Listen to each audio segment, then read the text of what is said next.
Bien, bonsoir à tous. Bonsoir aux 70 personnes qui sont dans cet amphithéâtre et bonsoir aux 560 personnes qui sont en visio. Vous voyez que ça veut dire deux choses. Ça veut dire que cette réunion touche des gens un peu partout en France, mais ça veut dire aussi sans doute que la Covid a changé un certain nombre d'habitudes. Mais bon, c'est comme ça. Alors nous sommes Institut Anagésia, Fondation Institut Anagésia, particulièrement heureux de vous accueillir, même si nous avons une voix un peu perturbée, la directrice qui va parler tout à l'heure et moi-même. Pour cette journée, tous les ans, nous faisons, dans la période de la Journée mondiale de la douleur, une conférence. Et cette année, nous avons choisi la migraine comme sujet. Avant de parler de la migraine, on va vous parler rapidement de notre fondation. Cette fondation, pour en parler, je regarde mes diapos, ce n'est pas tout à fait ce que je voulais dire, donc je modifie mon propos.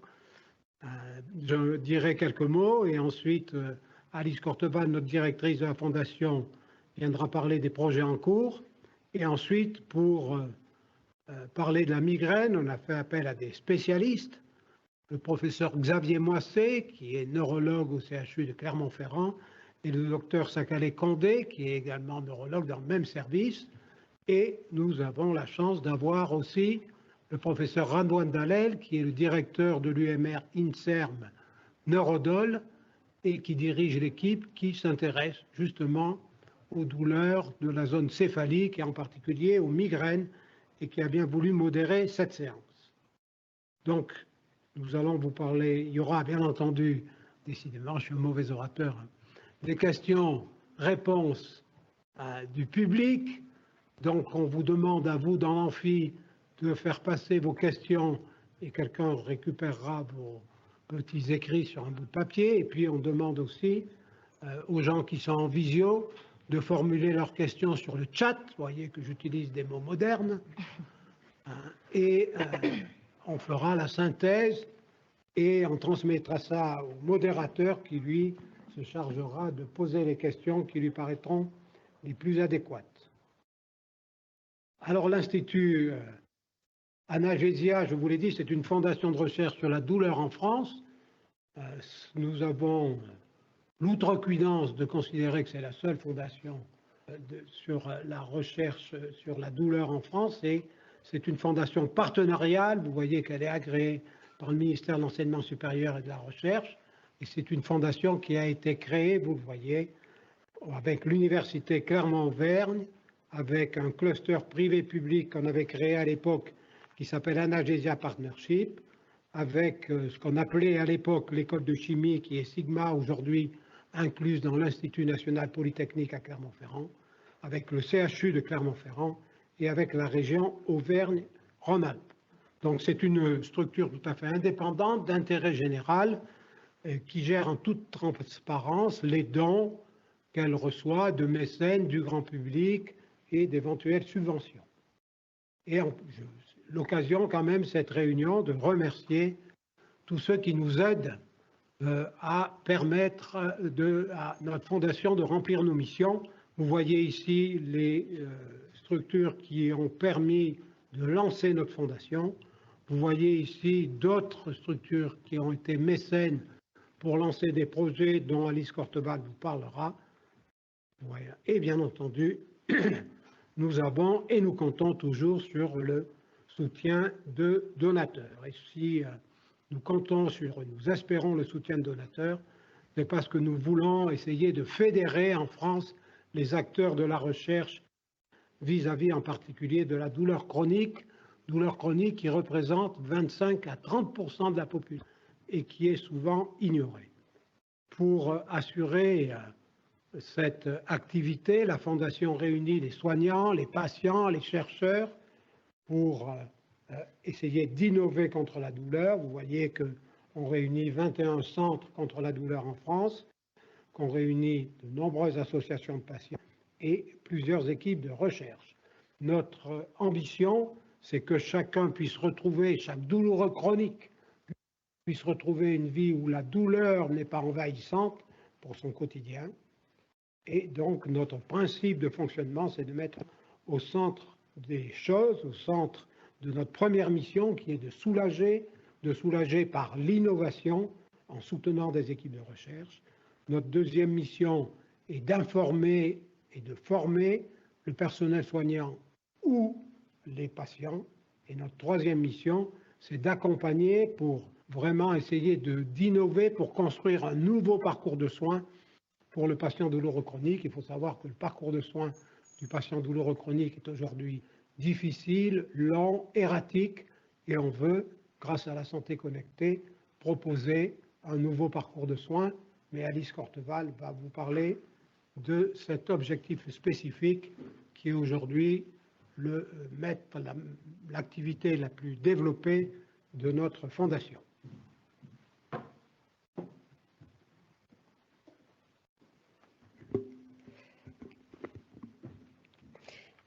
Merci Alain, bonsoir à tous. Alors du coup spécifiquement dans cette troisième mission d'accompagner les patients douloureux chroniques, comme vous le disiez Alain, notre objectif est de s'appuyer sur les outils de e-santé pour accompagner les patients au quotidien.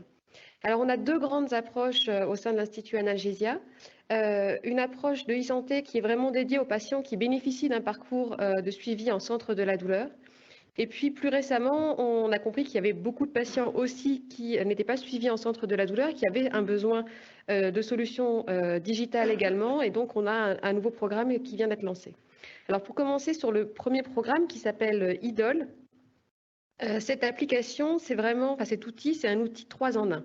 Pourquoi? Parce qu'il est constitué d'une application smartphone que les patients donc, utilisent sur leur téléphone personnel, qui permet de collecter des données de suivi des patients dans leur quotidien, mais également qui permet aux patients de bénéficier de conseils et de soins personnalisés.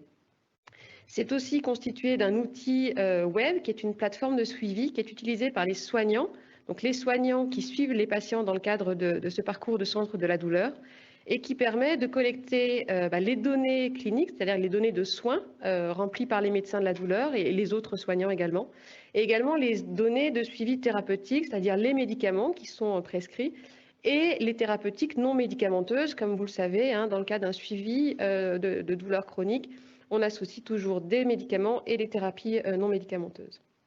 Et puis bien sûr, cet outil est constitué d'un troisième outil très important et qui va surtout nous permettre de faire de la recherche à un très haut niveau, puisque les données collectées par le biais de l'application et par le biais de la plateforme des soignants viennent dans notre entrepôt de données et nous permettront de faire du big data et d'aller étudier, rechercher des sous-groupes de patients qui répondent mieux à telle ou telle prise en charge thérapeutique. Alors cette application, je vous donne quelques copies d'écran de cette application. Elle est vraiment construite pour les patients. On a essayé de faire au plus simple, quelque chose d'intuitif comme les applications que vous avez habituellement sur vos smartphones. Donc c'est un menu intuitif qui est facile à utiliser et un outil qui permet, comme je vous le disais, de collecter tout un tas d'informations, des questionnaires, mais également, là vous le voyez un exemple, c'est le schéma corporel de la douleur que les patients complètent de face, de dos également, et qui permet de suivre justement l'évolution de la douleur et son intensité. Et puis c'est aussi un outil, comme je vous le disais, qui doit accompagner les patients pour les aider au quotidien. Et donc il y a notamment deux fonctionnalités. Il y a un chatbot qui a été intégré à cette application et qui permet d'échanger avec le patient sur la base d'arbres de discussion qui ont été construits, bien sûr, avec les personnels des centres de la douleur. Et puis également des modules éducatifs. On a une centaine de fiches pratiques qui couvrent différents domaines, la remise en mouvement, mais également le suivi, la gestion des émotions, les traitements, la gestion de la douleur, bien sûr, la vie quotidienne, et qui permettent de donner des conseils aux patients. C'est un projet sur lequel on travaille depuis 2017, c'est presque concomitant de la création de la Fondation. On a créé une première version d'IDOL en 2018, mené une première étude clinique auprès d'une centaine de patients en 2019, ce qui nous a amené à améliorer l'outil patient et l'outil soignant pour faire une version 2 qui vient juste d'être mise en production et qui nous permet de commencer une vaste étude nationale de 5000 patients suivis dans 20 centres de la douleur qui vont pouvoir utiliser, ces 5000 patients, l'application IDOL version 2 et leurs soignants suivre leur parcours.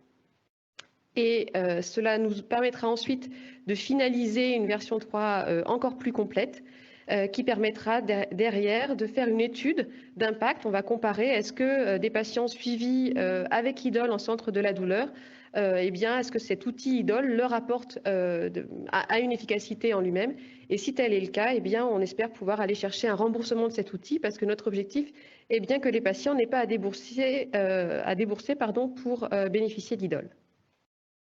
Vous voyez, c'est un projet ambitieux et long et qui nous a amené à réfléchir à un outil plus simple qui puisse être utilisé par les patients qui ne bénéficient pas de ce suivi en centre de la douleur. Et c'est pour ça qu'on a construit ce nouveau projet qui s'appelle Apésia et qui a pour objectif d'être utilisé par les patients de manière autonome, c'est-à-dire qu'il ne nécessite pas, contrairement à Idol, un suivi par un médecin. Bien sûr, le patient peut montrer les données qui sont collectées à son médecin, mais ça n'est pas un prérequis. Donc, puisqu'il est utilisé en autonomie par les patients, on a essayé de faire en sorte de partir sur quelque chose dont on puisse optimiser l'observance et l'utilisation par les patients. Et c'est pour ça qu'on est parti sur ce qu'on appelle aujourd'hui un serious game, c'est-à-dire un jeu sérieux, où on utilise les ressorts du jeu vidéo pour aider les patients à rester motivés dans la durée, à gagner des récompenses qui les encouragent à poursuivre l'utilisation de l'outil.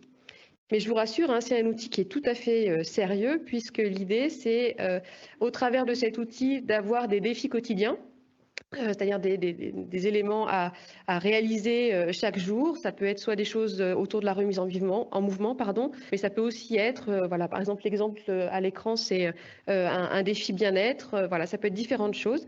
Le patient gagne des points lorsqu'il répond à ces défis et avec sa jauge de points qui se remplit, eh bien, ça lui débloque une petite récompense. C'est aussi un outil qui doit permettre au patient de suivre les paramètres, hein, notamment la douleur, mais aussi sa mobilité, son moral, son sommeil, pour lui permettre de visualiser les progrès qu'il fait au quotidien. On intègre également une fonctionnalité de bouton Help qui permet au patient d'accéder à des soins de manière un petit peu rapide pour l'aider à gérer un pic de douleur et également, s'il le souhaite, prévenir ses proches qu'il est dans une situation de douleur un petit peu importante, soit pour qu'il soit juste au courant, soit pour avoir un petit peu de soutien. Et bien sûr, un portefeuille de soins digitaux qui sont des techniques qui sont utilisées dans le parcours des patients douloureux lorsqu'ils sont suivis en centre de la douleur. Et bien, parmi les soins qui existent, qui se prêtent à une transformation digitale, c'est-à-dire à soit une vidéo, soit un exercice, eh bien, on les intègre dans cette application pour que le patient puisse les avoir à portée de main dans son smartphone. Donc c'est un projet qui est un peu plus récent, on l'a lancé en 2020. On a d'abord dû chercher du financement pour ce projet, donc on a fait d'abord une campagne de financement participatif, puis ensuite chercher des mécènes pour ce projet. Et puis comme nous avons réussi à obtenir des financements, on a pu travailler sur le cahier des charges. Et là, dans quelques jours, on débute la production de ce Serious Game. Il va également y avoir des ateliers de co-création avec les patients. Il est important pour nous que cet outil réponde vraiment aux attentes des patients. Et d'ici un an, la livraison de la première version de notre application Apésia, qui nous permettra derrière de lancer une expérimentation nationale.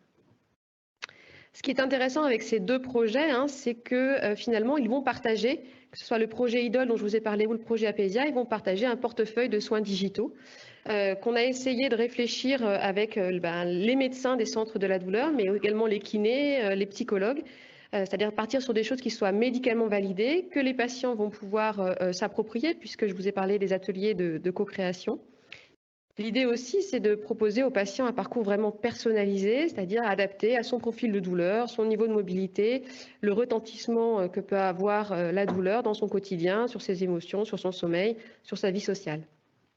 Et derrière, d'aller vraiment dans une approche holistique, c'est-à-dire vraiment à 360. On va s'intéresser bien sûr aux approches qui permettent aux patients de se relaxer, hein, des exercices de respiration, de méditation, mais également des choses plus concrètes pour apaiser la douleur, notamment l'hypnose, donc des séances d'hypnose, mais aussi tout un module pour apprendre l'auto-hypnose et ensuite être autonome dans la réalisation de séances d'auto-hypnose. Des soins également pour l'aider à accepter la douleur et puis à également gérer positivement les émotions et le retentissement. la remise en mouvement, et puis enfin des outils vraiment du quotidien pour mieux vivre dans son quotidien avec la douleur. Et puis on va aussi les construire dans une approche vraiment graduée, hein, c'est-à-dire qu'il y aura des fiches conseils bien sûr, mais aussi des outils concrets et des exercices pour lui permettre de progresser à son rythme. Et on va s'appuyer aussi beaucoup sur les approches immersives, c'est-à-dire la réalité virtuelle, qui permet notamment d'apprendre le module d'auto-hypnose, d'abord dans un casque, donc en immersion 360, puis petit à petit de progresser sur un apprentissage qui permettra au patient d'être tout à fait autonome et de se mettre tout seul en auto-hypnose sans casque de réalité virtuelle. Voilà, j'en ai terminé avec ces projets de e-santé. Merci.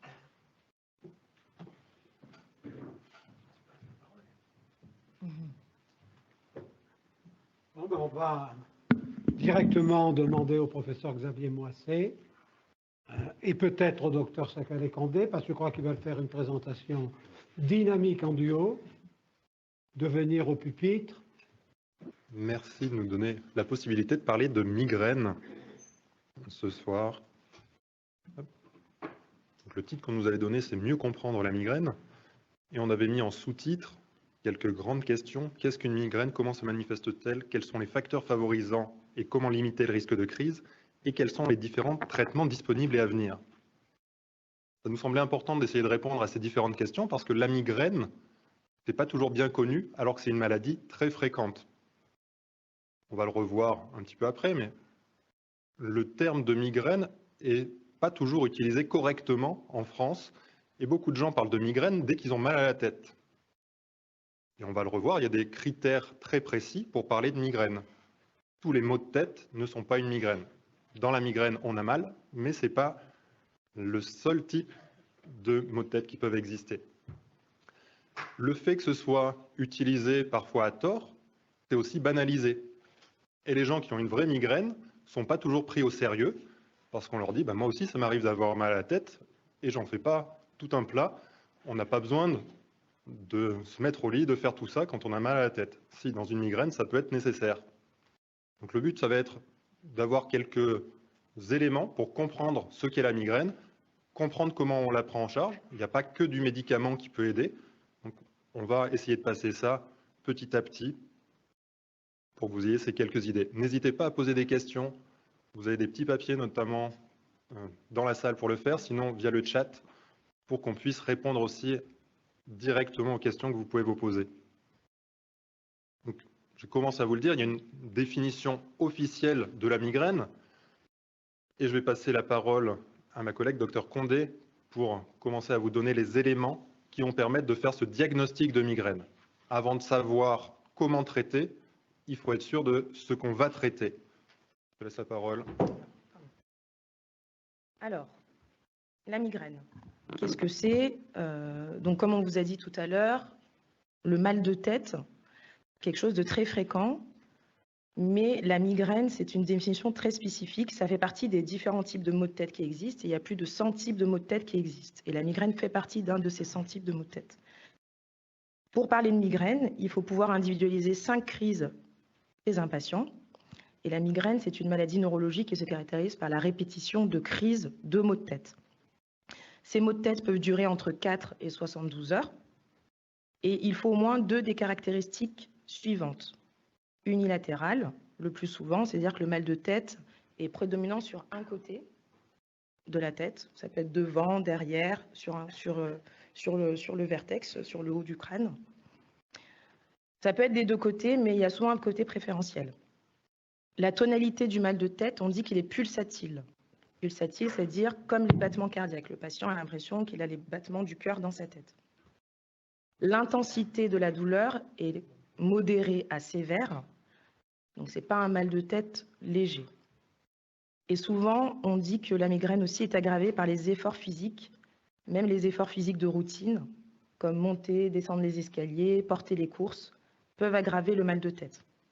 Comme on verra, il y a d'autres types de maux de tête qui ne sont pas forcément aggravés par les efforts physiques. Enfin, le dernier critère pour parler de migraine, il faut au moins un des signes d'accompagnement qui accompagnent le mal de tête, soit des nausées ou des vomissements, et soit une photo et une phonophobie. Ça veut dire quoi, une photophobie? C'est-à-dire une hypersensibilité à la lumière, et une phonophobie, c'est une hypersensibilité au bruit. Donc la migraine est à bien différencier de ce qu'on appelle des céphalées de tension, qui sont beaucoup plus fréquents que les migraines. Et céphalées de tension, c'est quoi? Il faut pouvoir individualiser 10 épisodes chez un patient. Ah mince. Les céphalées de tension, donc l'intervalle de durée de la douleur est de 30 minutes à 7 jours.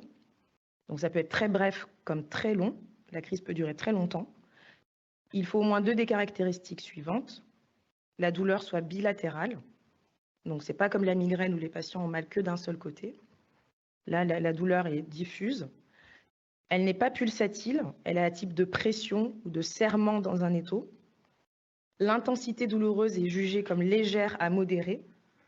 Et elle n'est pas aggravée par les efforts physiques. Enfin, il faut au moins 2 des caractéristiques suivantes. Le patient n'a ni nausée ni vomissement et il n'a pas de photophonophobie, pas d'hypersensibilité au bruit et à la lumière pour les céphalées de tension. Donc après ça, c'est la prévalence. Sur la migraine et sur la céphalée de tension, la durée, c'est bien sûr pour une crise qui ne va pas être traitée. Le but avec un traitement efficace, c'est d'avoir une crise qui va être beaucoup plus courte que ces 4 à 72 heures dans la migraine et qui sera également brève dans les céphalées de tension. Et donc vous voyez qu'il y a des critères précis. Et je ne sais pas dans la salle combien il y a de migraineux. Un certain nombre, oui. Il y a sans doute un petit biais de recrutement. Les gens qui ont été intéressés par la thématique sont sans doute un peu concernés. Mais la migraine, vous le voyez ici, c'est très fréquent. Dans le monde, selon les pays, ça varie un peu, ça peut aller de 10 à 20%, mais globalement, c'est au moins 15% de la population mondiale qui a des migraines. Et on voit sur ces courbes que les femmes sont plus touchées que les hommes. Il y a un rôle hormonal évident dans les migraines, et c'est aussi pour ça que chez les enfants jeunes, avant l'âge des premières règles, il y a quasiment autant de garçons que de filles qui ont des maux de tête, qui ont des migraines. Et après la ménopause, les courbes se rapprochent à nouveau un peu parce que les hormones vont beaucoup moins jouer, mais même là, il reste une petite prédominance féminine. Pour les céphalées de tension, c'est les maux de tête que n'importe qui peut avoir. Une journée chargée, on termine avec une petite barre au niveau du front, ça n'empêche pas de continuer à s'occuper de la maison, ça n'empêche pas d'aller faire les courses, on peut même éventuellement aller faire un footing, ça peut dans certains cas, aider et faire passer la douleur. Si vous avez une migraine qui commence en fin de journée, vous n'allez pas partir faire un footing. Vous allez vous traiter, vous mettre au calme, éviter le bruit et la lumière, parce que dans les critères, vous parle de cette photophobie, phonophobie. Si on vous laisse le choix entre une pièce bruyante et une pièce calme, vous allez choisir plutôt le calme. Si on vous laisse le choix entre un endroit très éclairé et un endroit avec une lumière un peu plus tamisée, là aussi, vous allez plutôt faire le choix pour la pièce moins éclairée. Dans les céphalées de tension, on n'a pas tout ça. On a là encore une petite prédominance féminine, mais ça concerne au moins 30% de la population. Et ça, c'est si on demande aux gens, est-ce qu'il y a eu une crise dans les 3 derniers mois? Si on cherchait à regarder la prévalence sur la vie entière, tous les gens qui ont fait au moins une crise dans leur vie, on aurait des courbes qui montent petit à petit et qui arrivent à 80 ou 90% à la fin de la vie. De même pour la migraine, il y a des gens qui vont faire des migraines pendant une période de leur vie, puis ça va se calmer. Donc c'est pour ça qu'on voit un pic de prévalence entre 20 et 50 ans et encore plus marqué chez les femmes que chez les hommes. Ça, c'est des petits éléments importants, encore une fois, pour pas banaliser. La migraine, c'est une vraie maladie neurologique qui mérite des traitements spécifiques. Et ce n'est pas n'importe quel mal de tête que tout le monde peut ressentir. Ensuite, il y a une petite diapositive sur la classification des céphalées. Donc, comme je vous dis, céphalée, c'est un terme générique pour dire mal de tête. Dans les maux de tête, il y a la migraine, mais pas que. Donc, on a les céphalées primaires. Quand on dit primaire, c'est que quand on fait des examens complémentaires aux patients, comme un scanner, une IRM, une prise de sang, il n'y a pas d'anomalie. Mais ça ne veut pas dire qu'il n'y a pas, que la maladie n'est pas présente. La migraine, c'est une maladie ou une dysfonction neuronale qui ne se voit pas forcément sur les examens complémentaires. Donc, en dehors de la migraine, il y a les céphalées de tension, comme on vous a dit tout à l'heure. Et il y a aussi ce qu'on appelle les céphalées trigémino-autonomiques. On a mis une petite photo pour illustrer un type de céphalée trigémino-autonomique qu'on appelle l'algie vasculaire de la face, où les patients ont, en plus du mal de tête, des symptômes qui sont très visibles. Donc, comme vous voyez chez ce patient, il a l'œil rouge, l'œil enflé, également le nez qui coule, l'œil qui peut également pleurer également. Et ça, c'est des critères spécifiques qu'on ne voit pas chez des patients migraineux ou de manière très peu importante. Chez les patients qui ont une algie vasculaire de la face, ces symptômes sont retrouvés systématiquement sur toutes les crises. Oui, c'est vrai que du coup, ça part tout seul. Ensuite, il y a les céphalées secondaires. Les céphalées secondaires, là, on retrouve une cause à la céphalée, comme un traumatisme, un problème vasculaire, donc du sang dans la tête, par exemple, un problème non vasculaire intracrânien, une tumeur. Donc ça se voit sur les examens complémentaires, comme un scanner, comme une IRM. Des céphalées liées à une prise de substance ou à son sevrage. Une infection, comme la grippe, comme le Covid. On a vu fréquemment des céphalées chez des patients qui ont eu une infection Covid, des céphalées pendant le Covid et des céphalées qui durent après la guérison de la Covid. Des céphalées qui peuvent être dues à un trouble de l'homéostasie, une déshydratation,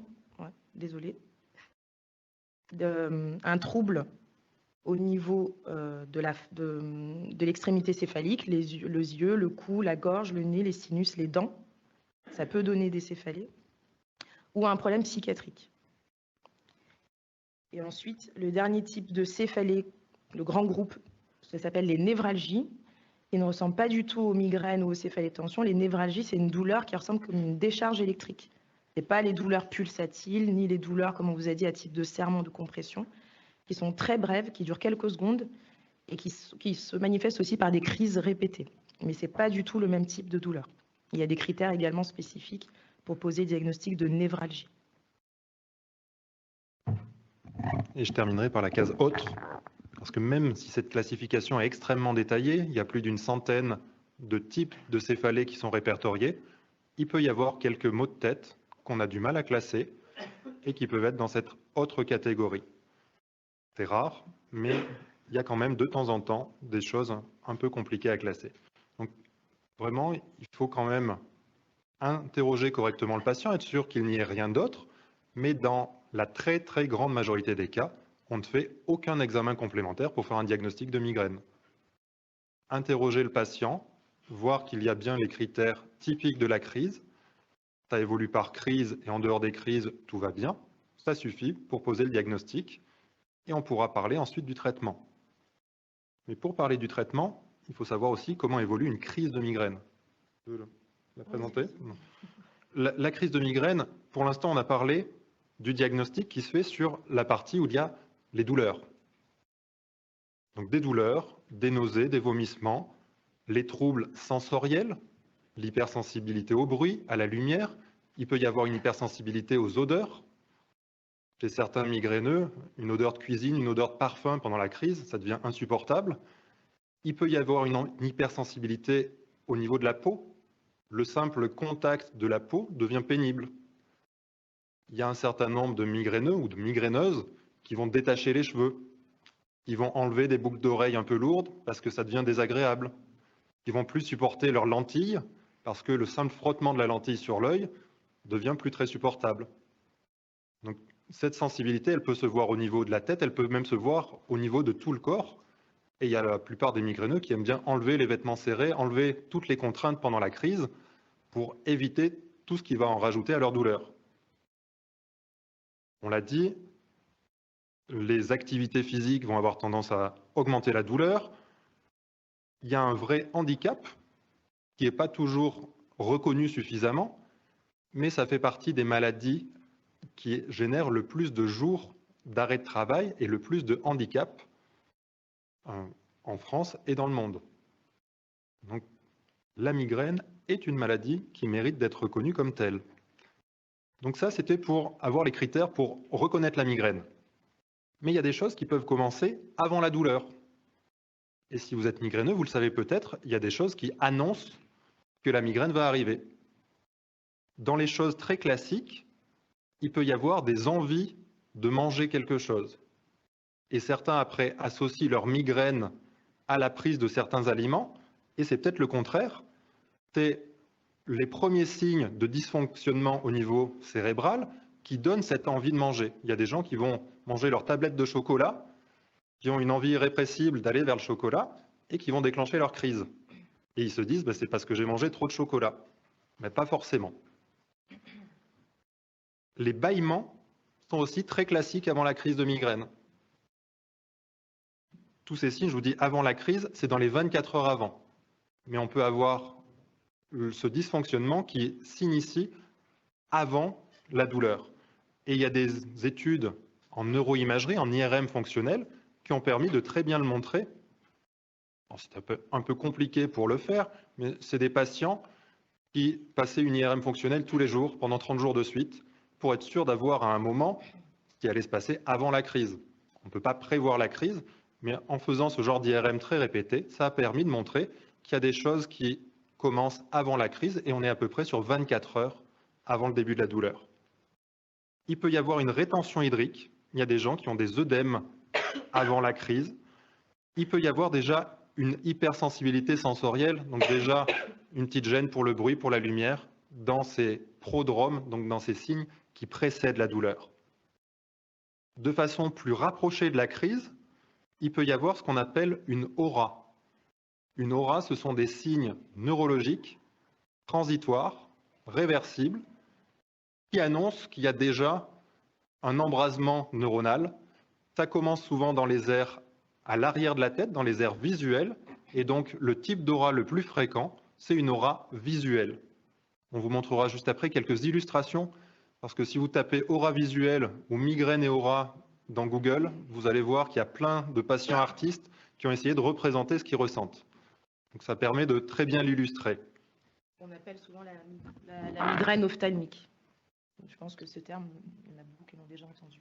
C'était le terme utilisé auparavant, de migraine ophtalmique, qui peut prêter un peu à confusion. Certains patients qui pensent avoir une fatigue visuelle particulière parlent aussi de migraine ophtalmique. Donc on laisse ce terme de côté, on parle maintenant d'aura visuelle précédant la migraine. Quand la douleur redescend, quand elle s'arrête spontanément ou grâce à un traitement, il peut encore y avoir certains symptômes qui persistent. Une anorexie peut persister pendant 12 ou 24 heures, même après l'arrêt de la douleur. Il peut y avoir une fatigue, des troubles de concentration. Donc, la crise, quand elle dure 48 heures, qu'elle est précédée par 24 heures de signes prémonitoires et 24 heures de signes après, une crise, ça peut être gênant plusieurs jours. Et quand on a 8 ou 10 crises par mois, on peut être gêné quasiment tout le temps. Ce qui est en marge de ce schéma, c'est facteurs déclenchants, facteurs environnementaux, facteurs génétiques. Parce que n'importe qui ne fait pas une migraine. Il y a un fond génétique qui favorise, ce n'est pas un gène qui va faire que vous êtes migraineux ou non, c'est une association de plusieurs gènes. Et c'est pour ça que dans certaines familles, on a des générations de migraineux. Parce que ça se transmet quand même pas trop mal. Et donc quand on a un de ses parents qui est migraineux, on a un peu plus de risque d'être migraineux soi-même. Mais selon le contexte environnemental, selon les facteurs favorisants qu'on va rencontrer, on va déclencher plus ou moins de migraines. Et selon les périodes de la vie, ça peut changer aussi. Je passe sur cette diapo pour illustrer les auras visuelles. Ce sont des signes qui vont s'installer progressivement. En quelques minutes, il y a souvent des choses très lumineuses. Beaucoup de patients décrivent un point brillant qu'ils empêche de voir sur une partie du champ visuel, des lignes brisées, colorées, brillantes. On peut avoir aussi ce genre de description, il manque tout un bout de l'image avec une partie colorée. On peut même avoir une amputation du champ visuel, une partie qui est toute noire, mais avec ces signes-là également. Souvent, ça commence dans une petite partie du champ visuel, ça s'étend et ça va disparaître de façon générale, en une demi-heure, l'aura visuelle est passée. Mais elle annonce que la douleur arrive.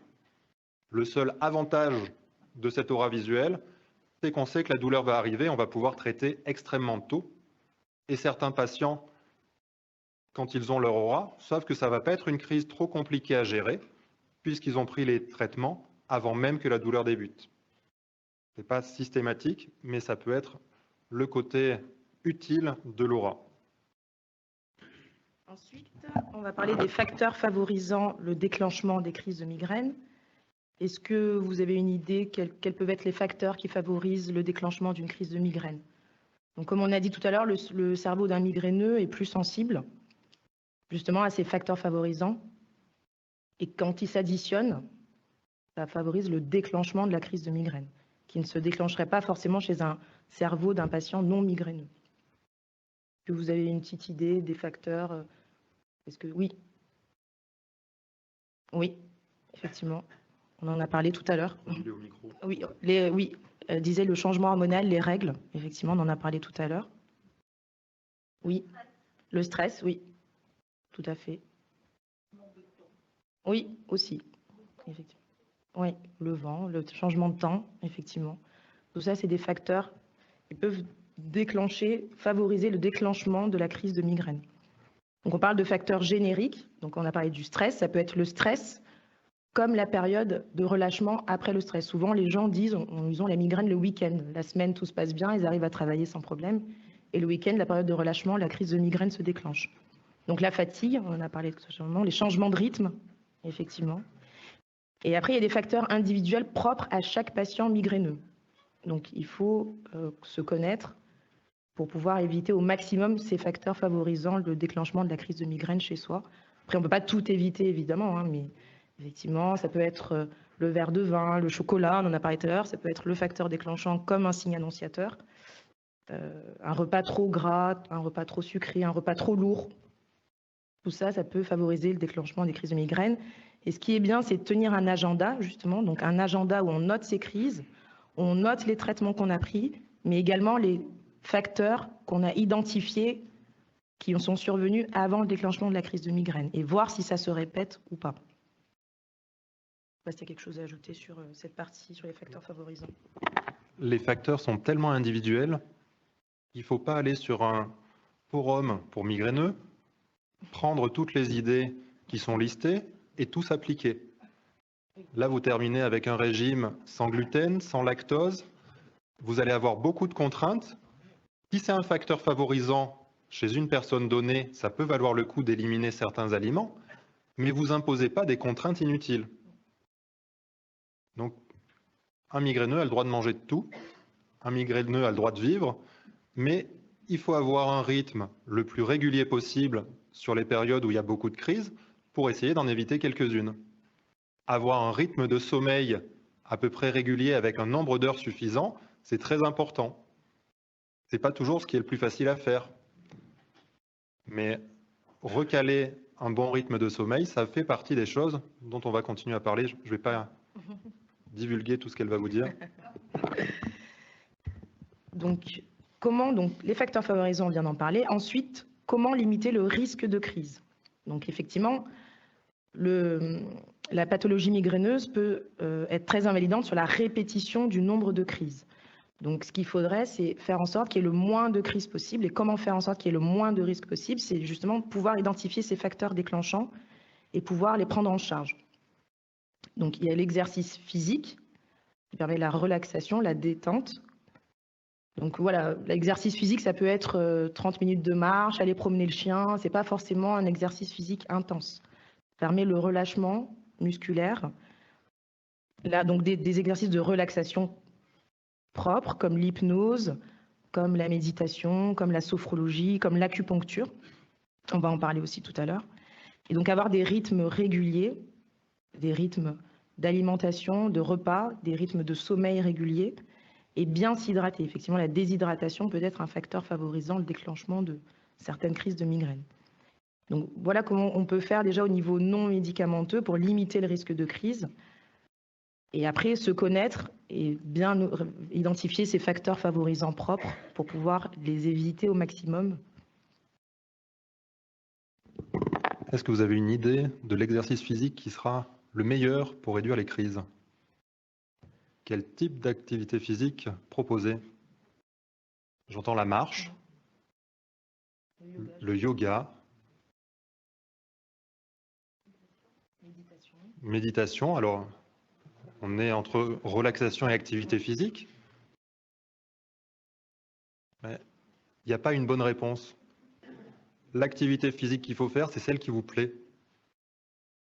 Si vous avez l'impression d'aller vous soigner à chaque fois que vous allez faire une demi-heure de sport, vous tiendrez 3 mois, ce sera bien, mais ça ne va pas se maintenir dans le temps.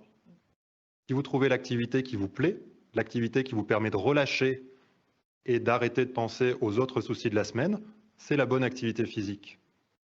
Alors, de manière globale, l'exercice en aérobie, l'exercice en endurance est plus intéressant que d'aller faire de la musculation et de soulever de la fonte.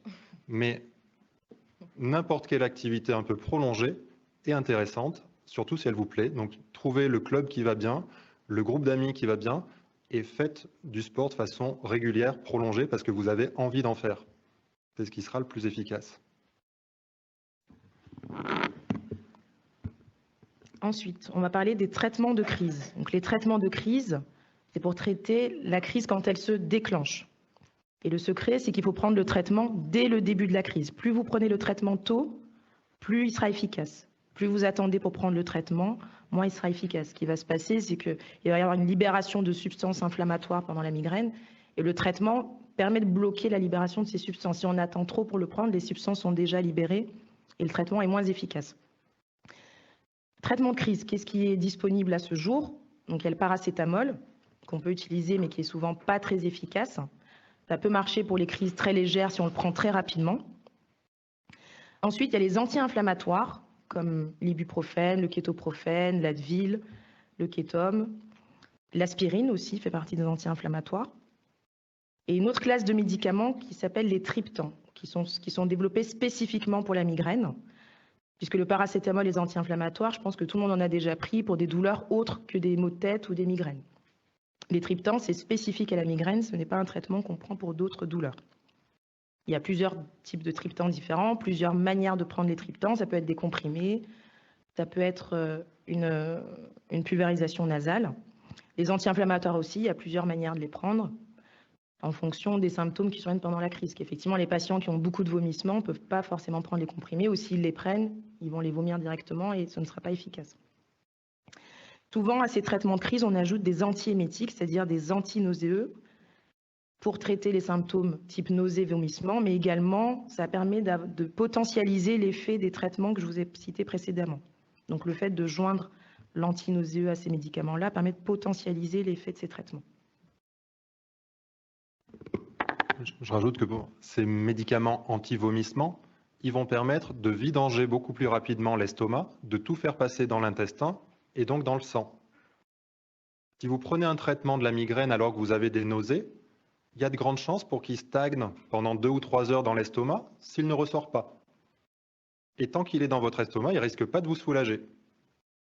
Donc, il faut prendre le traitement le plus tôt possible et s'il y a la moindre gêne digestive déjà présente, il faut combiner avec un antinausée pour accélérer le passage dans le sang du reste du médicament. Parfois, on récupère l'efficacité initiale des traitements de crise simplement en les prenant au bon moment et en les associant avec un antinausée.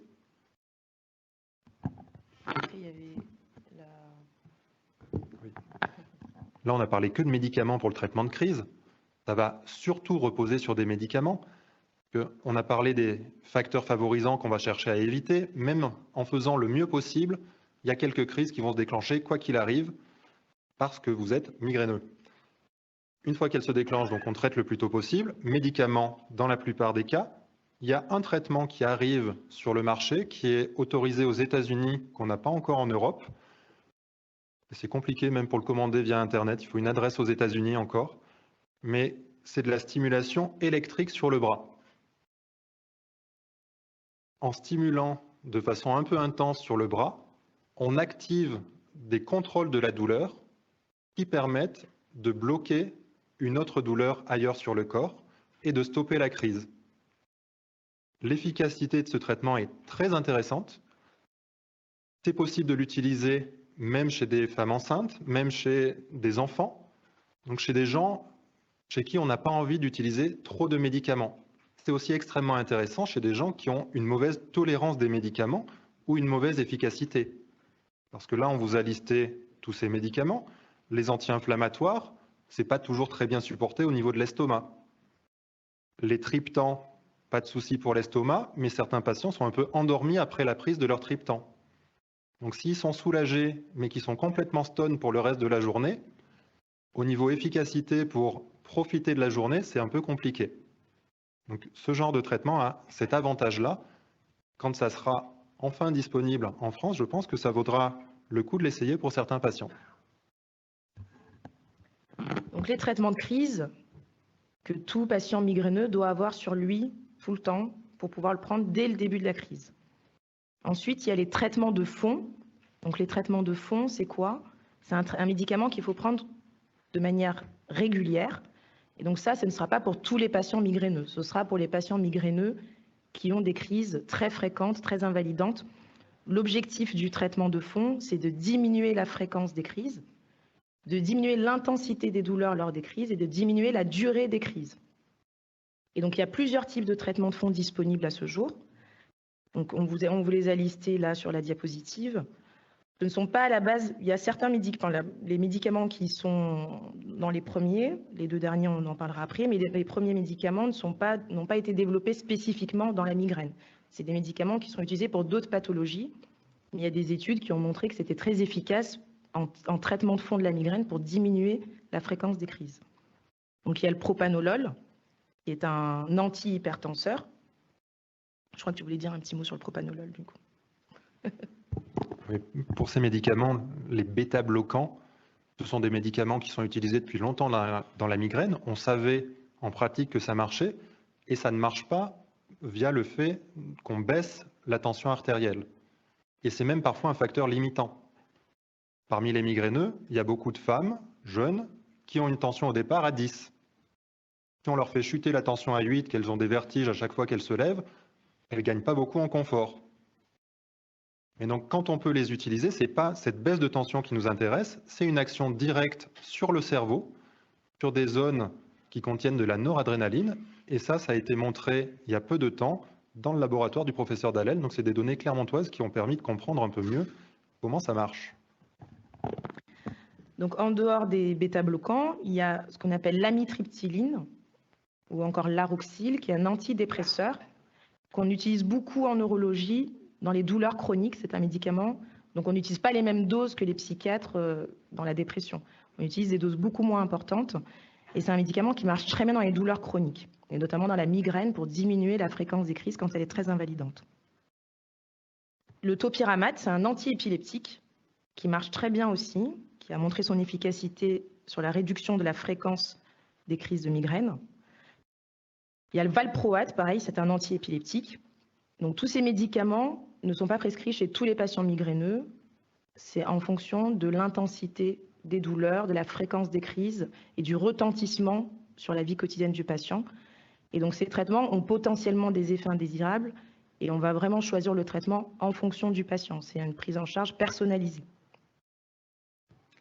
Et ensuite, les nouveaux médicaments qui sont sortis cette année, les anticorps anti-CGRP, qui ont été développés spécifiquement pour la migraine, ne sont pas utilisés dans une autre pathologie, et la toxine botuliниque, encore appelée Botox, qu'on va bientôt pouvoir utiliser également dans la migraine chronique. Après, les anticorps anti-CGRP et la toxine botulinique seront réservés à des migraines très sévères. On en reparlera un petit peu après, mais tous les vieux traitements, tous les médicaments qui se prennent par la bouche, ça coûte 5 ou 10 € par mois. Les nouveaux traitements, donc les anticorps anti-CGRP, ils sont autorisés en Europe depuis 2018. Ils sont en pharmacie en France depuis le printemps 2021, sans remboursement. Et il y a 3 molécules différentes, 3 laboratoires qui ont développé ces médicaments. Pour le moins cher, c'est 245 € par injection. Nos autorités sont un peu frileuses pour rembourser ce type de médicaments, et c'est pour ça que ça bloque, alors que des études ont bien montré que chez des patients qui ont une migraine sévère, le fait de traiter, c'était même rentable économiquement. Parce que quand on n'a pas de jour d'arrêt de travail, quand on prend moins de traitements de crise, quand on est productif de façon normale au travail, c'est rentable. Aux États-Unis, ils n'ont pas tendance à traiter à perte. Les assurances privées prennent en charge ce genre de médicaments sans aucun souci.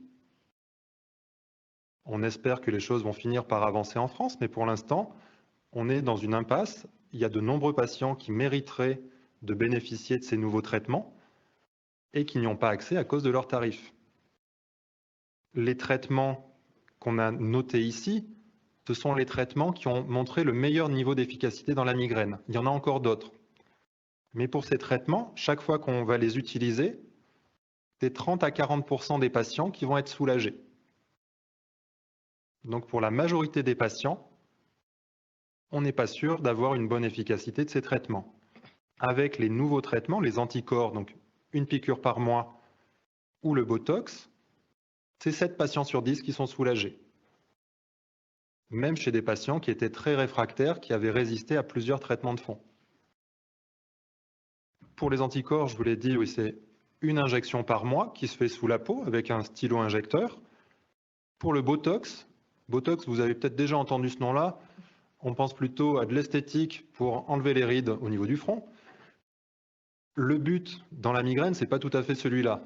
On ne va pas chercher à injecter dans les muscles, mais on va infiltrer différents nerfs tout autour de la tête pour limiter le relargage de certaines substances par ces nerfs.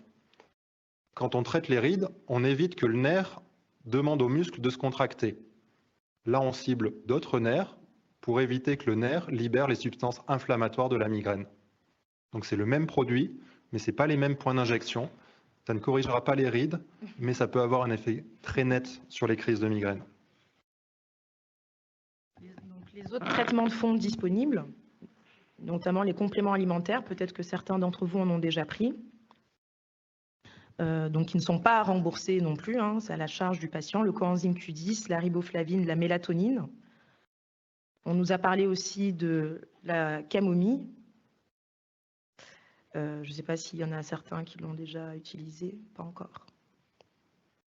Et après, il y a des prises en charge non médicamenteuses, comme on vous a dit tout à l'heure, l'acupuncture, qui ont montré leur efficacité sur la réduction de la fréquence des crises de migraine. L'acupuncture, la relaxation, la sophrologie, les prises en charge psychothérapeutiques et toutes les techniques de relaxation ont montré leur efficacité sur la réduction de la fréquence des crises de migraine. Donc c'est des prises en charge non médicamenteuses, mais qui pareil ne sont pas remboursées, qui sont à la charge du patient, mais qui sont efficaces. L'objectif avec les techniques non médicamenteuses, c'est de faire quelques séances, d'apprendre les techniques et d'être autonome ensuite. Le but, ce n'est pas de devenir dépendant d'un professionnel de santé, c'est justement qu'il vous livre les clés que vous allez pouvoir réutiliser. Je vais parler aussi un petit peu de stimulation électrique pour les traitements de fond. Quand on stimule les nerfs supraorbitaires, ce sont des petits nerfs au niveau du front, on peut avoir un vrai effet sur le traitement de fond de la migraine. Il y a plusieurs marques qui vendent ce produit. Le premier qui avait été mis sur le marché, c'est une entreprise belge au départ, ça s'appelle le Céphalie. Il y a actuellement le Calm, Q-A-L-M, qui fait la même chose. Ça peut avoir un intérêt, mais ça n'est pas pris en charge par la Sécu, ça n'est pas remboursé. Donc vous pouvez les trouver sur Internet, ça s'achète facilement, ça n'est pas dangereux, ça a une efficacité prouvée. Alors, comme pour le traitement médicamenteux, c'est chez 3 ou 4 patients sur 10 qu'on va avoir un bon effet. Donc, pour ceux qui connaissent un petit peu la technique, c'est de la TENS, de la stimulation électrique transcutanée. Il y a quelques façons autres d'avoir les dispositifs de stimulation TENS, mais on n'a pas le dispositif vraiment prévu pour la migraine quand on l'a par d'autres biais. Les kinés ont souvent de la TENS à leur cabinet, mais n'ont pas le dispositif spécifique pour stimuler le front. J'ai mis aussi une illustration de stimulation magnétique transcrânienne. C'est un traitement qui a un intérêt prouvé pour la prise en charge de la douleur neuropathique, qui est utilisé dans quelques centres. Il y a un intérêt aussi pour la prise en charge de la migraine chronique, mais ça n'est quasiment pas accessible. Pour la douleur neuropathique, où ça fait partie des recommandations françaises, il n'y a que quelques centres qui le font. En Auvergne, on n'y a pas accès pour le moment. Pour la migraine, je ne connais pas de centre en France qui le propose. Là encore, il y a un petit souci de remboursement. C'est un acte qui, pour l'instant, n'est pas remboursé. Donc, dans les centres de traitement de la douleur où ils proposent ce genre de thérapeutique, c'est aux frais de l'établissement, mais c'est une activité qui ne rapporte rien à l'établissement. Donc, la plupart des hôpitaux sont un peu réticents à financer quelque chose à perte. Et là encore, on espère que dans les années à venir, les techniques non médicamenteuses qui ont réellement prouvé leur efficacité obtiendront une prise en charge et qu'elles seront plus facilement accessibles. Pour les anticorps, je vais juste illustrer avec le cas d'une patiente que je vois en consultation. Vous voyez son agenda des crises. Alors, elle a utilisé une petite application. On vous a parlé tout à l'heure d'agenda. Une feuille de papier marche très bien, mais vous avez aussi plusieurs applications gratuites qui sont très pratiques et qui permettent d'avoir ce genre de rendu visuel. Là, l'application s'appelle APO. C'est une application française gratuite, assez pratique. Et on voit donc sur le calendrier les crises au mois de mars. Alors vous avez à chaque fois l'intensité de la crise et l'impact de la crise. Donc il y avait des crises très fréquentes avec un impact très important, puis quelques jours tranquilles. Donc c'était vraiment le rythme habituel des crises pour cette patiente. Alors j'ai mis le nom de la molécule, mais elle a fait une première injection d'anticorps anti-CGRP à la fin du mois de mai. Et on arrive sur son agenda des 3 mois suivants. On n'est pas à 0 migraine.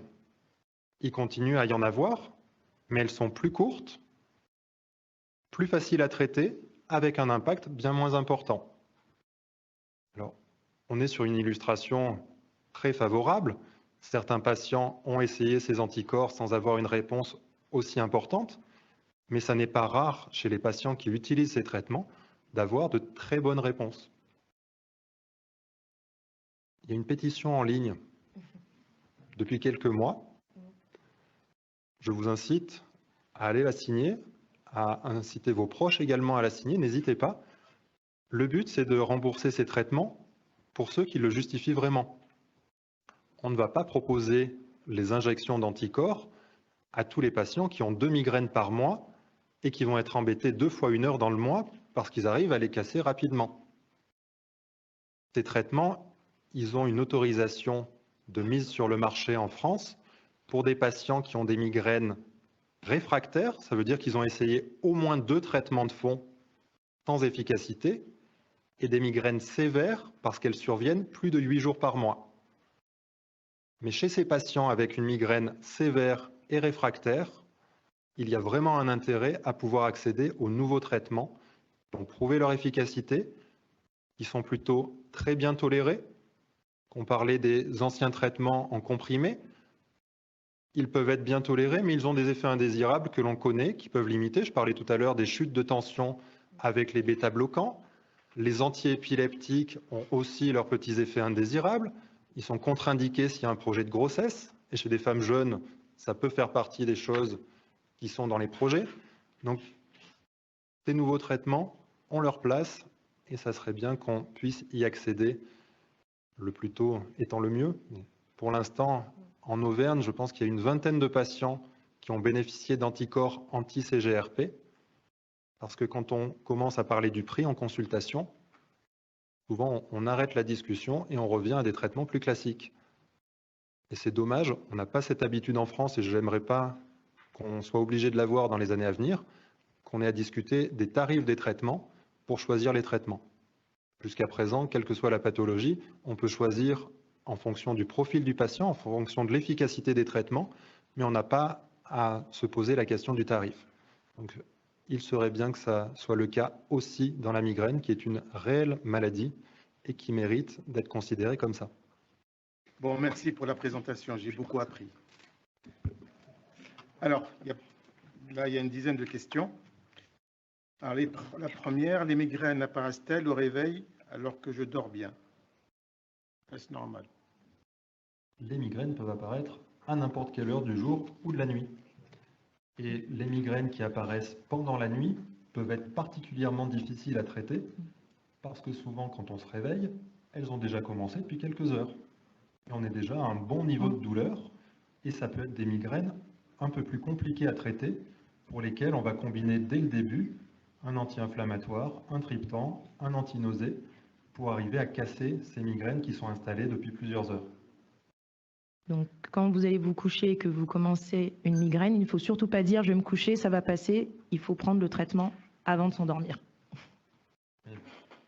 C'est souvent une erreur que font les jeunes migraineux. Parce que chez l'enfant, la migraine se calme souvent en dormant. Et chez le jeune adulte, ça peut être encore le cas. Mais plus on avance en âge, moins ça marche. Donc vraiment, ne prenez pas le risque. Il vaut mieux traiter une migraine le soir plutôt que se réveiller le lendemain matin avec 12 heures de douleur qui ont permis que ça monte bien et ne plus arriver à traiter quoi que ce soit le lendemain. Deuxième question, pourquoi les crises commencent-elles toujours du même côté? Alors, les crises ne commencent pas forcément toujours du même côté. Il y a un côté préférentiel, mais normalement, c'est soit un côté, soit l'autre, soit les deux. Ça peut alterner d'une crise à l'autre. Et effectivement, il y a certains patients qui ont toujours les crises du même côté. Ça, on n'a pas vraiment d'explication, je pense, au fait que ce soit toujours du même côté. Mais normalement, c'est soit un côté, soit l'autre, avec un côté préférentiel. De très rares patients ont toujours le même côté. Effectivement, quand il y a des crises strictement unilatérales, toujours du même côté, on aime bien avoir une fois une imagerie pour être sûr qu'il n'y ait pas autre chose qui déclenche la crise. Mais la plupart des patients vont avoir beaucoup de crises d'un côté et une de temps en temps de l'autre, et on n'explique pas pourquoi c'est plutôt à droite ou à gauche. Ça, c'est personnel et on n'aura pas l'explication précise. Alors là, c'est quelqu'un qui veut recruter, il veut savoir combien de patients sont suivis en centre de douleur pour migraine. Alors nous, on ne travaille pas au centre de la douleur, on travaille dans le service de neurologie. Donc le centre de la douleur, je ne sais pas combien de patients sont suivis au centre de la douleur. Le chef de service, il est où le chef de service du centre de la douleur? Combien? Alors, il y a beaucoup de patients avec des céphalées chroniques qui sont pris en charge au centre de la douleur. Des patients qui ont une migraine chronique, ça peut être le cas aussi. Mais c'est vrai qu'on a notre activité plutôt du côté du service de neurologie et je n'aurais pas les chiffres à donner pour le centre de traitement de la douleur. Donc, il y a un chiffre à connaître, c'est qu'il y a environ 2% de la population générale qui souffre de migraine chronique. Donc chronique, c'est une définition particulière. Donc vous la donnez. La définition de migraine chronique, c'est au moins 15 jours de céphalée par mois, dont 8 avec caractéristiques de migraine. Donc céphalée, ça peut être des céphalées de tension, ça peut être autre chose, mais c'est une définition très particulière. Il faut au moins 8 jours de douleur migraineuse pour parler de migraine chronique. Alors une question, le café, allié ou ennemi? C'est une bonne question, ça. Ça dépend. Là encore, c'est personnel. L'effet vasoconstricteur du café, chez certains patients, peut avoir un effet très positif et aider à faire passer la crise. Chez d'autres, ça va être plutôt un facteur favorisant et aggravant des crises. Il y a aussi la régularité de la prise du café qui va être importante. Si vous buvez une cafetière tous les jours au boulot et que vous n'en buvez pas le week-end, le sevrage en café peut déclencher la crise du week-end. Donc, on a parlé de régularité du rythme pour l'alimentation, pour le sommeil. Pour le café, ça peut être le cas aussi. Il vaut mieux avoir à peu près le même rythme, semaine et week-end. Pourquoi les auras peuvent arriver après coup? Et même après, alors je sais pas, je compris, après triptan. Alors, du coup, les auras se déclenchent soit avant la crise de migraine, soit pendant la crise de migraine, donc en même temps que le mal de tête, pardon. Très rarement après. Et normalement, pendant l'aura, il n'y a pas de traitement pour traiter l'aura. Le traitement de crise que je vous ai dit tout à l'heure, c'est les traitements pour traiter la céphalie, le mal de tête. Et donc pour l'aura, pendant l'aura, ce qui se passe, c'est que le patient va prendre son traitement de crise, qui est plutôt un anti-inflammatoire, pour essayer d'éviter que le mal de tête se déclenche derrière. Et ensuite, si le mal de tête se déclenche, là, il va prendre le triptan. Et normalement, on dit qu'il faut éviter de prendre le triptan pendant l'aura, parce qu'après, si le mal de tête se déclenche malgré la prise du triptan pendant l'aura, vous n'avez pas de traitement à prendre derrière du coup. Parce que normalement, le triptan, il faut laisser... Contrairement à ce qu'on pensait il y a quelques années, le triptan n'est pas dangereux, même si on le prend pendant l'aura. C'est juste que... Mais il ne marche pas. Donc c'est dommage de gâcher la prise. Il vaut mieux prendre l'anti-inflammatoire dès le début de l'aura, le triptan dès le début de la douleur. Et quand on a une aura qui se déclenche après la douleur, elle n'a plus du tout d'intérêt pour annoncer la crise, mais on n'en fait pas grand-chose et ça peut se produire. C'est rare, c'est vraiment pas le cas général, mais ça n'a rien d'inquiétant. Et certains patients peuvent avoir des auras qui se répètent, avoir une première vague d'aura avant la crise et une deuxième vague pendant la crise. Pourquoi les crises débutent avec des fourmillements dans les doigts? Oui, la crise débute avec des fourmillements dans les doigts. Est-ce un signe à prendre en compte? Du coup, donc l'aura, comme on vous a dit tout à l'heure, l'aura, c'est des symptômes neurologiques qui débutent, qui annoncent la crise ou qui sont pendant la crise. Donc, il y a plusieurs types d'aura. Il y a l'aura visuelle, on vous a fait des démonstrations, et il y a l'aura effectivement sensitive, où c'est des fourmillements, des picotements dans les membres sur un côté, sur un autre côté. Il peut y avoir aussi des difficultés pour parler, des troubles de la parole, des difficultés pour bouger à un côté du corps. Tout ça, c'est des symptômes d'aura. Donc effectivement, les fourmillements, les picotements, c'est des signes d'aura.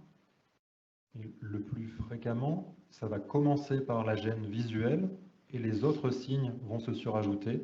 Donc, les sensations anormales, les fourmillements, le trouble pour parler, et ça peut se succéder. Donc il peut y avoir une demi-heure de troubles visuels, puis une demi-heure de troubles au niveau sensoriel, avoir des fourmillements, puis une demi-heure où on a du mal à parler, à sortir les mots. C'est un problème vraiment de la commande centrale, donc ça ne sort pas à l'oral, mais ça ne sort pas à l'écrit non plus. Donc pendant une aura phasique, une aura avec trouble du langage, si le patient vous envoie un texto, ce n'est pas plus compréhensible que s'il vous appelle. Ce n'est pas inquiétant si on sait qu'on est sujet à faire ce type d'aura. La première fois que ça arrive, ça mérite un bilan et en urgence. Il ne faut pas se dire, la première fois, j'ai déjà fait des migraines, ça doit être ma migraine. Pour faire un diagnostic de migraine avec aura, il faut qu'il y ait eu au moins 2 crises typiques. Donc la première fois que ça arrive, on va aux urgences et on fait un bilan.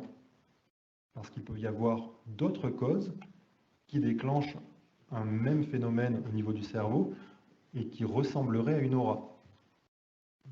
Pour quelqu'un qui fait des auras 1 ou 2 fois par an depuis 10 ans, on ne va pas s'inquiéter. S'il a des troubles de la parole en plus, c'est juste une aura un petit peu plus cognée que les autres. Mais la première fois, on ne banalise pas. On fait un bilan. Le bilan va être normal si c'est bien une aura. Le scanner cérébral est normal, l'IRM cérébral est normal, la prise de sang sera normale. Mais il faut quand même aller suffisamment loin dans le bilan avant de se dire que c'est juste la migraine. Une légère hyperthermie est-elle possible lors d'une crise de migraine? Alors normalement, non. Je ne pense pas qu'une hyperthermie soit possible en une crise de migraine. Donc, en tout cas, c'est pas... considérer que ce n'est pas la migraine qui donne l'hyperthermie. Par contre, le contraire est possible. Si vous avez un petit syndrome viral et une hyperthermie, ça peut être un des facteurs favorisant la crise de migraine. Après, mais c'est dans les raretés. Dans la migraine hémiplégique familiale, ce sont des auras extrêmement sévères. Les gens peuvent être paralysés complètement de tout un côté du corps pendant 24 ou 48 heures, et certains ont 39 ou 40. Ils se retrouvent à chaque aura hémiplégique en réanimation avec des examens complets, une ponction lombaire, parce qu'on pense qu'il y a une infection extrêmement grave. Et chez ces patients, ça vaut le coup d'avoir le diagnostic génétique, mais là, on est vraiment sur des raretés. C'est rare. On va oublier ça pour ce soir. Donc oui, il peut y avoir des hyperthermies, mais dans des maladies génétiques qui concernent quelques familles en France.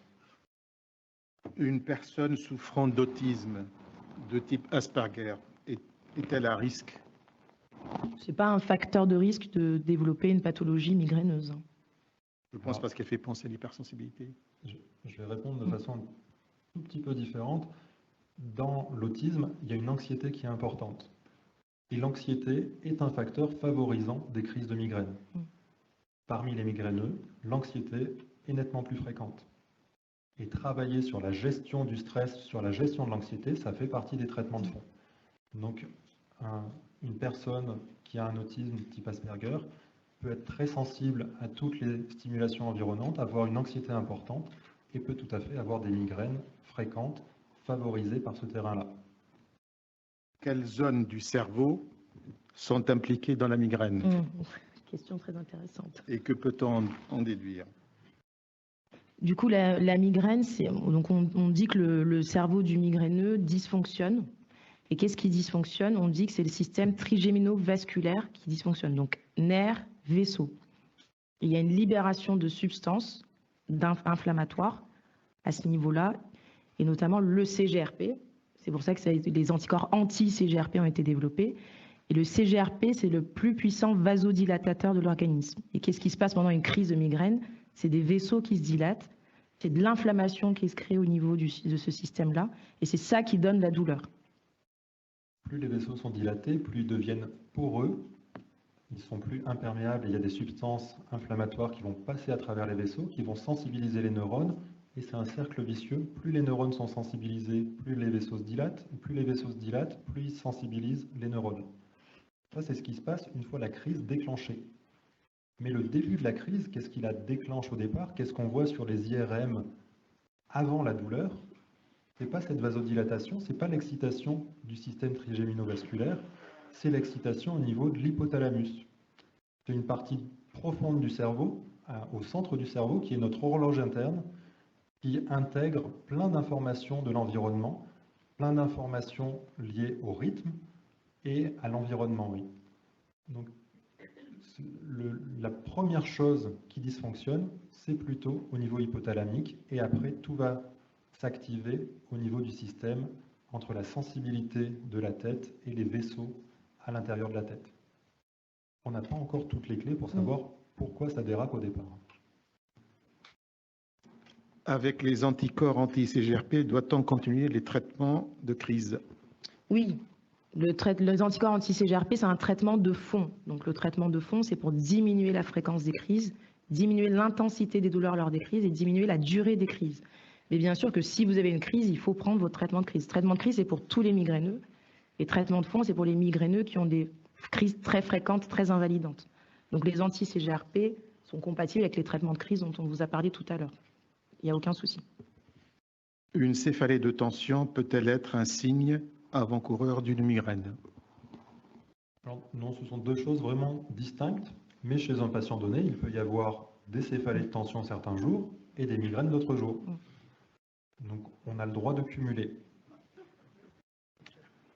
Alors, existe-t-il une reconnaissance en tant qu'ALD au niveau de la Sécu afin de bénéficier d'une meilleure compréhension au niveau professionnel? Non, il n'y a pas de prise en charge en ALD pour la migraine, malheureusement, effectivement, parce que ça peut être une pathologie très invalidante, hein, comme on vous a dit, mais effectivement, il n'y a pas d'ALD reconnu migraine.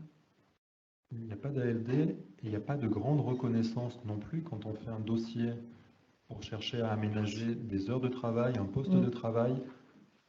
Ce que je vous disais au départ, c'est souvent banalisé. Les maux de tête, ça arrive à tout le monde. On peut bien aller bosser quand on a mal à la tête. Ben, non, pas toujours. Dans des migraines sévères, réfractaires, ça pourrait tout à fait justifier ce type de reconnaissance. Ça n'est pas le cas actuellement. Et je ne suis pas sûr que ça se débloque tout de suite. Que faut-il éviter de manger pour éviter d'avoir la migraine? Tout. Alors, comme on vous a dit tout à l'heure, chaque patient a ses facteurs déclenchants propres qu'il faut reconnaître, identifier. Donc, comme je vous ai dit tout à l'heure, il y en a, ça va être le verre de vin, il y en a, ça va être le chocolat, le repas trop gras. Il n'y a pas de choses à éviter de manger forcément. C'est vraiment des facteurs individuels et chaque patient a ses facteurs qu'il va falloir identifier. Pourquoi les tout petits bruits me font-ils plus mal que des bruits de fond? Je vais avoir du mal à répondre sans avoir plus d'informations, mais on peut être sensible à certains types de lumière, à certaines odeurs. Pour le bruit, il y a certains bruits qui peuvent être aussi plus désagréables. Certains patients décrivent que le bruit de la vaisselle va être insupportable pendant la crise. Les hommes. Alors là, c'est même hors crise, je crois. Pour certains hommes. Oui, c'est même hors crise. Ah là là. C'est vrai qu'on n'a plus le droit de le dire normalement.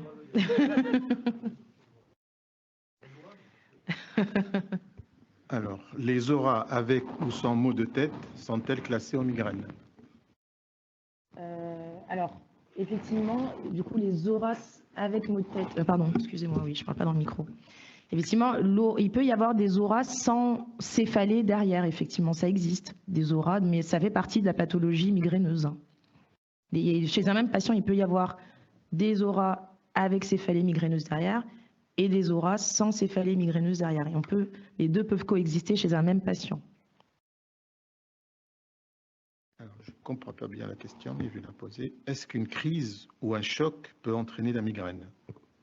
Une crise. Un choc émotionnel.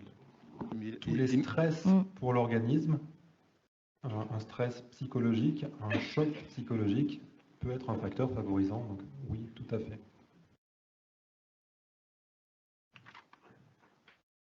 Est-ce que les sulfites du vin favorisent la migraine? J'attendais ça. Oui, c'est une question. Alors, vin bio ou pas vin bio? C'est ça la question.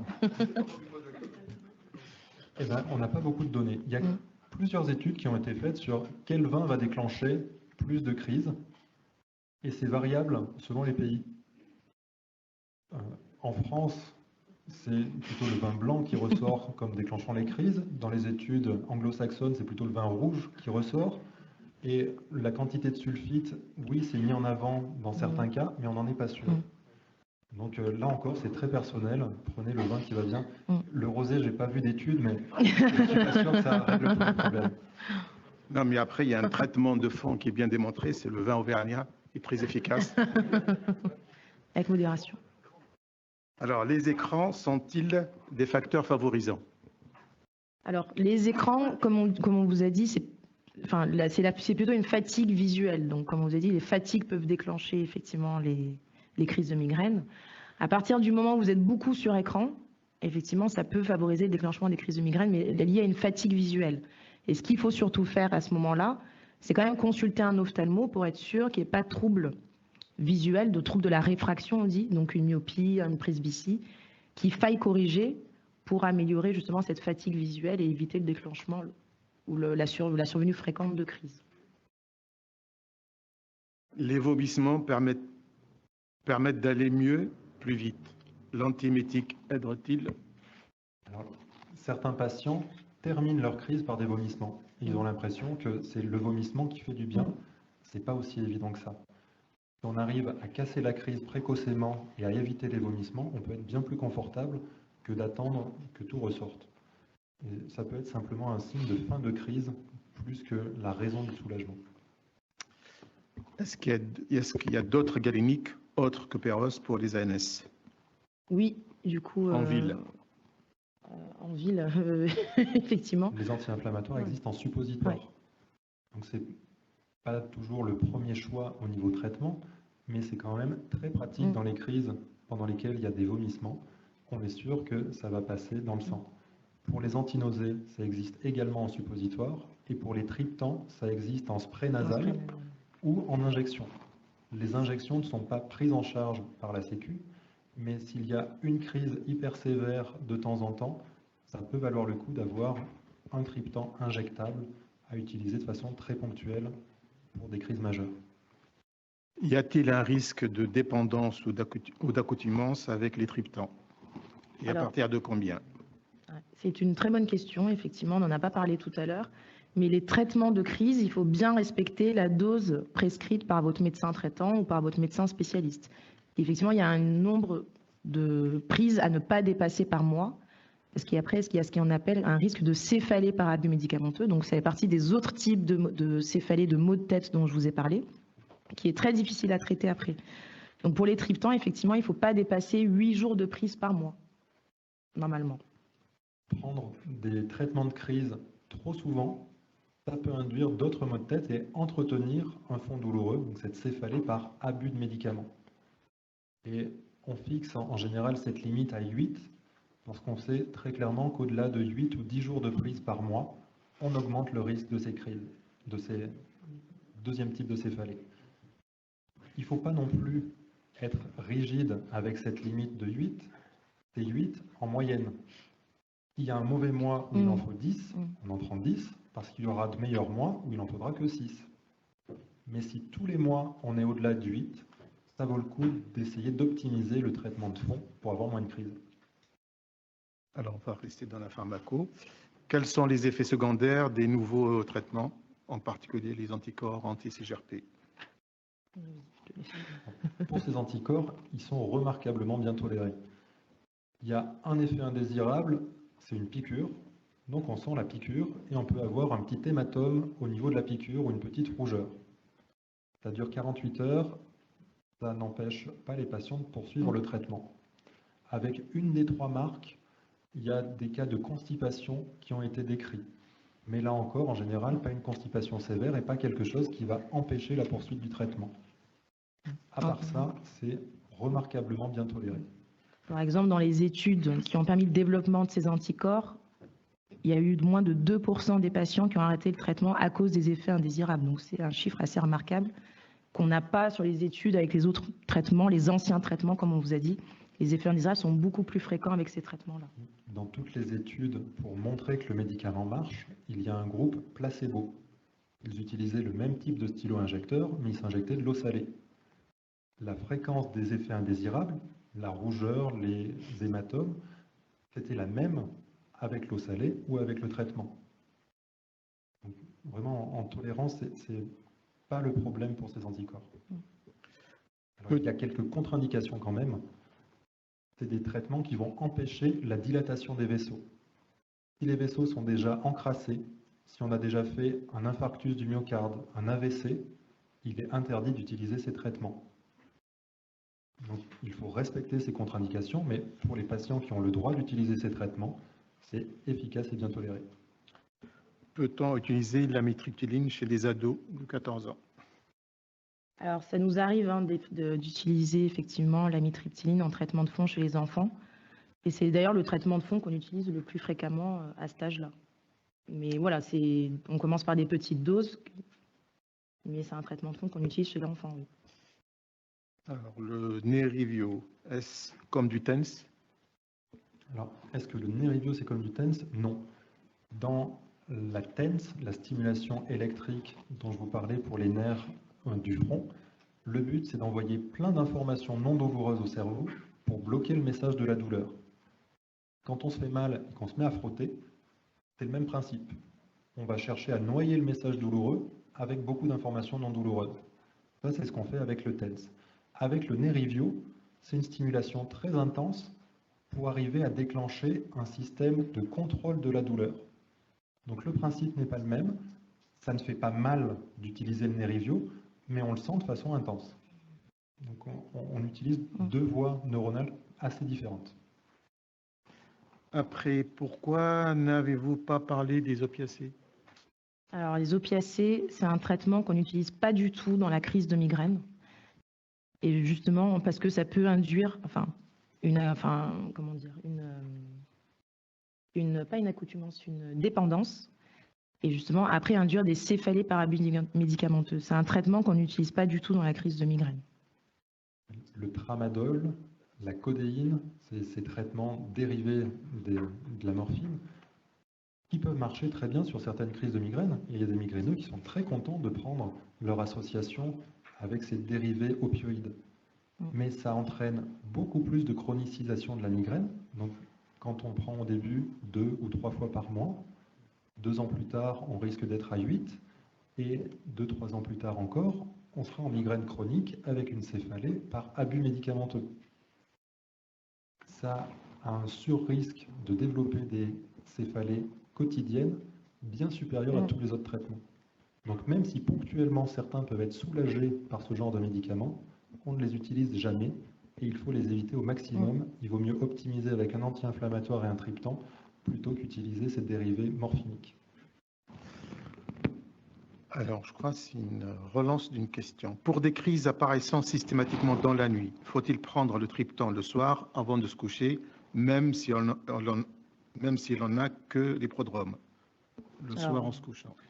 Le traitement, c'est le traitement de la crise. Ce n'est pas un traitement en anticipation de la crise. Donc, c'est le traitement qu'il faut prendre quand la crise débute. Oui, c'est ce qu'elle dit. Si on n'a que les Si prodromes. on est en phase prodromique le soir, on peut tenter l'anti-inflammatoire. Ça vaut le coup aussi de discuter exactement de quelles sont les crises. Si les crises se sont modifiées, si les crises nocturnes sont apparues avec l'avancée en âge, si c'est des choses qu'on n'avait pas du tout avant, ça peut être un autre type de maux de tête. On va rentrer sur des choses beaucoup plus rares, mais c'est ce qu'on appelle les céphalées hypniques. Ça ressemble à des crises de migraine.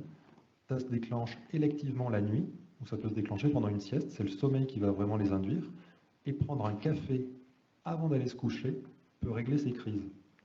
Mais on est sur des choses un peu différentes de la migraine, très associées, mais avec un traitement légèrement différent. Existe-t-il des différences ethniques? Alors oui, là on a des données assez fiables là-dessus. Il y a beaucoup plus de migraines chez les Caucasiens que chez les Asiatiques. On n'a pas tous les facteurs pour l'expliquer, mais il doit y avoir une part génétique. Le fond génétique est important dans la migraine. Et la prévalence est presque 2 fois plus importante en Europe ou en Amérique du Nord qu'en Chine. Donc il y a certaines différences. Pour les populations africaines, je ne connais pas les chiffres, je n'ai pas de choses bien précises, mais je crois que c'est assez proche de la population caucasienne. Il n'y a plus de questions. Est-ce qu'il y en a d'autres, là, ceux qui ont... Oui.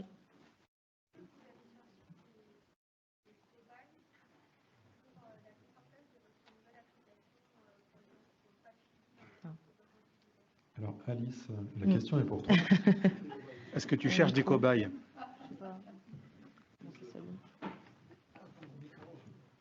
Ouais, bon, là-bas, oui. Alors, du coup, j'ai pas très bien compris pour quelle application c'était.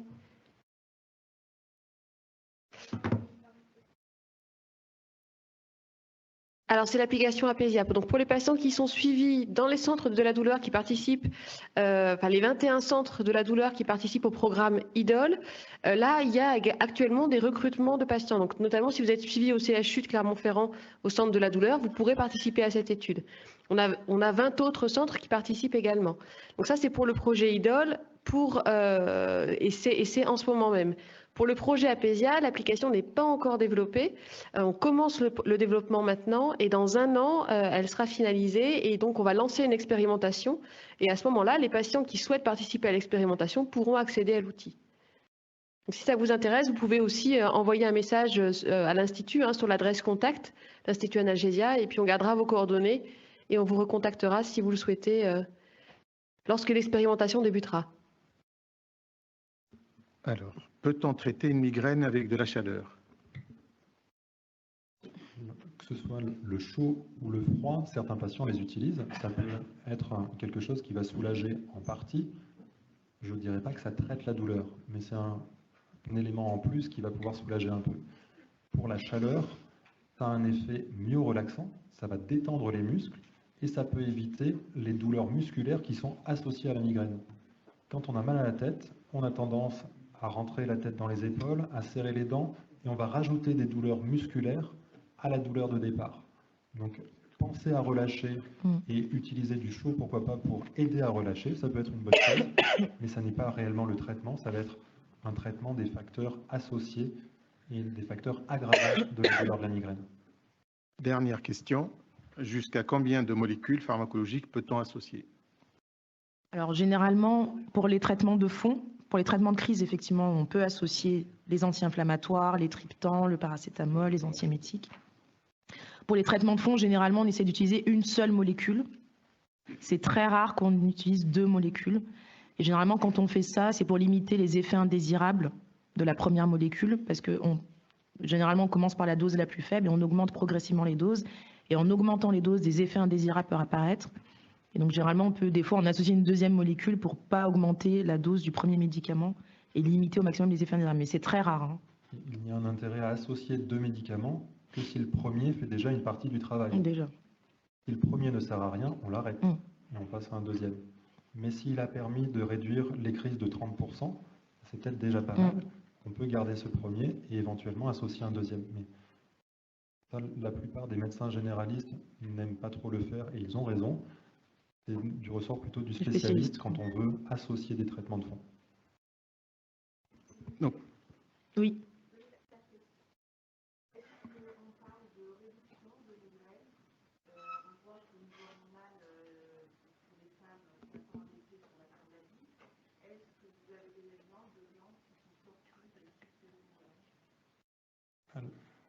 La question c'est est-ce que le cycle hormonal qui s'arrête après la ménopause va permettre à certains de sortir du cycle de migraine?